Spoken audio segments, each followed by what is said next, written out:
Urinalysis includes physical examination of the urine, testing of urine, and examination of the urine under a microscope. It can be used to diagnose and monitor various conditions, including kidney disorders, urinary tract infections, and systemic diseases such as diabetes.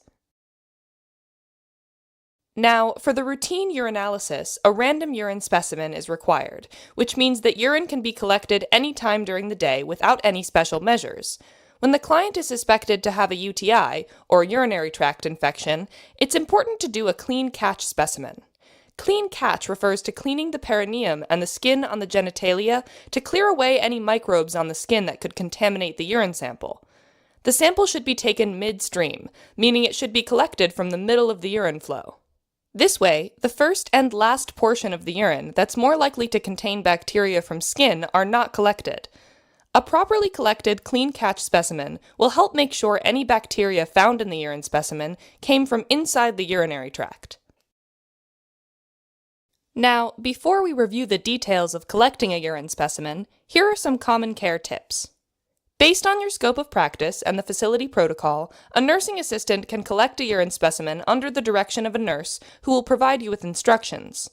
Always double-check the client's ID to make sure the procedure is performed on the right person. Make sure that the specimen container is labeled with the client's name and room number, as well as the date and time the specimen was collected.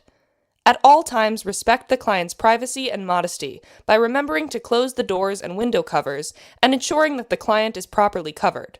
Okay, now when collecting a urine specimen, first gather the supplies you'll need, including gloves, paper towels, a specimen container, a collection device, toilet tissue, and a biohazard transport bag. You may also need a bedside commode, a urinal, or a bedpan. For a midstream urine specimen, you will also need sterile gloves and a clean catch kit. Put on gloves and cover the bathroom counter with a paper towel. Open the specimen container and place the lid on the paper towel with the inside facing up.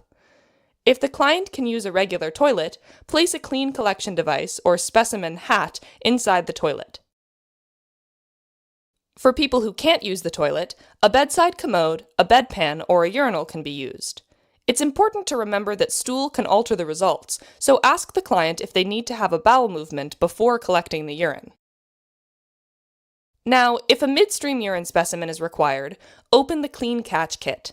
Provide the client with special cleansing wipes from the kit if they're able to clean the perineum by themselves.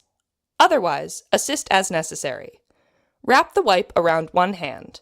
If the client is a biological female, use your other hand to separate the labia. Then use the wipe to wipe downwards from the top of the vulva and towards the anus. If the client is a circumcised biological male, start by placing the wipe on the tip of the penis, while in an uncircumcised biological male, first retract the foreskin by gently pushing the skin downwards toward the base of the penis. Wash downwards toward the base of the penis in a circular motion. Now, give the client time to urinate and assist as necessary. Remind them not to throw toilet tissue into the collection device, the bedside commode, the bedpan, or the urinal, because this can alter the results. If a midstream urine specimen is required, remind them to start the flow of urine, then stop it, and then restart it. The sample should be collected from the restarted flow. In addition, when collecting a midstream specimen, biological females should keep the labia separated, and uncircumcised biological males should keep the foreskin retracted. Okay, now for most clients, you can leave the room until they finish. Be sure that the call light is close to the client. Remember to remove the gloves when you leave, dispose of them safely, and put on a new pair when you come back. Don't forget to knock before entering. Provide tissue paper, a moist cloth, or pre-moistened wipes if they are able to clean themselves. Otherwise, you should assist in perineal care. Also, assist the client with hand washing as necessary. If the client used the toilet or a bedside commode, help them return to bed. Take the collection device from the bedside commode to the bathroom. If the client used a bedpan or a urinal, place the cover on and take them to the bathroom. Note the general quality, the amount, the color, and the odor of the urine. You may also be asked to measure the urine. Now, to collect the urine specimen, raise the toilet seat and while holding the specimen container over the toilet, pour about 90 to 120 milliliters of urine from the collection device, the bedpan, or the urinal into the container. The container should be about 3/4 full with urine. Afterwards, empty the rest of the urine into the toilet. Close the specimen container tightly and place it back on the paper towel on the bathroom counter. Be careful not to touch the inside of the lid or the container, especially when collecting a midstream urine specimen. Now, dispose of one glove and use the ungloved hand to hold the biohazard transport bag. Then, with your gloved hand, put the specimen container into the bag. Make sure not to touch the outside of the transport bag with the glove. Dispose of the other glove safely and wash your hands. Now, the urine specimen has to be taken to the laboratory within 20 minutes. Otherwise, it has to be refrigerated until the scheduled pickup time. Finally, make sure to clean and return the equipment to the right place. Alright, now let's discuss the procedure of collecting a urine specimen from a client with a urinary catheter. Remember to check your scope of practice and facility policy before gathering a urine specimen from someone with a urinary catheter. Also, keep in mind that the specimen cannot be obtained from the drainage bag. Okay, so first gather the supplies you will need. Gloves, a clamp or a rubber band, a disinfectant swab, a needleless syringe, a specimen container, and a biohazard transport bag. Start by putting on the gloves. Clamp the catheter drainage tubing with a clamp or rubber band for approximately 15 minutes below the level of the urine drainage port. Then, use the disinfectant swab to clean the port for 15 seconds and allow it to dry. Next, attach the needleless syringe to the port. Draw 20 milliliters of urine if the specimen is required for a routine urinalysis, or 3 milliliters for culture. Empty the urine from the syringe into the specimen container. Remember to use sterile equipment and urine containers for culture and do not contaminate them. Also, be sure to close the container tightly. Unclamp the catheter and make sure that the urine flows normally. Now, dispose of one glove and use the ungloved hand to hold the biohazard transport bag. Then, with your gloved hand, put the specimen container into the bag. Make sure not to touch the outside of the transport bag with the glove. Dispose of the other glove safely and wash your hands.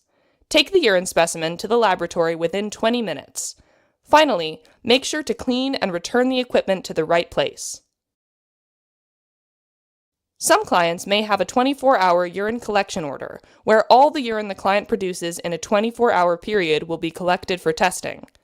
Because you'll be collecting urine for an extended period of time, the urine specimen needs to be chilled by being placed on ice or in the refrigerator to prevent excessive microbial growth. The urine collection usually starts first thing in the morning with an empty bladder. So that means that the client will need to urinate first, which won't be collected as part of the specimen.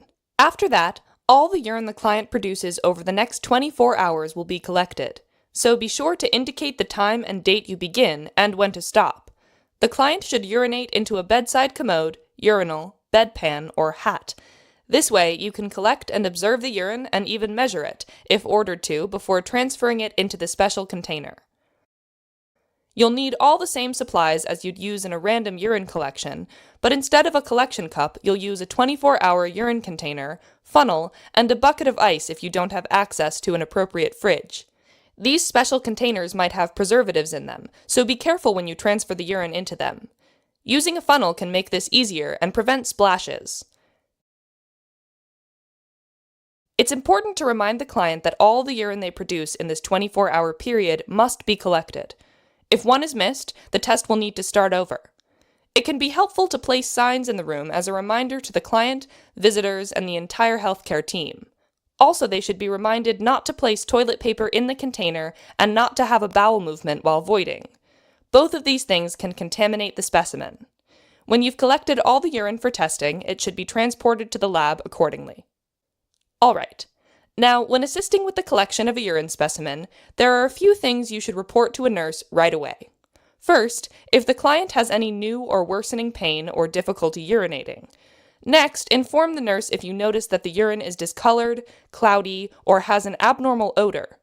Sometimes, the nurse will ask you to report the urine output. For clients with a urinary catheter, also report if the urine is not flowing freely through the tubing, complaints of pain, burning, or irritation related to the catheter, redness, swelling, or discharge from the catheter insertion site, or urine leaks. Finally, report any problems obtaining the urine specimen. Also, document the date and time, the type of urine specimen, the amount of assistance you provided, any observations regarding the quantity and quality of urine, and where the specimen was taken or stored until the scheduled pickup time. Alright, as a quick recap, urinalysis includes physical examination of urine testing, and examination under the microscope. For routine urinalysis, a random urine specimen is required. When a urinary tract infection is suspected, a midstream or clean catch urine specimen is ordered. For clients with a urinary catheter, the urine specimen is obtained from the catheter, not from the drainage bag. For 24-hour urine collection, be sure to use the 24-hour urine container and place it on ice or in the fridge after each collection. After the procedure, make sure you report any unusual signs or symptoms and document your observations.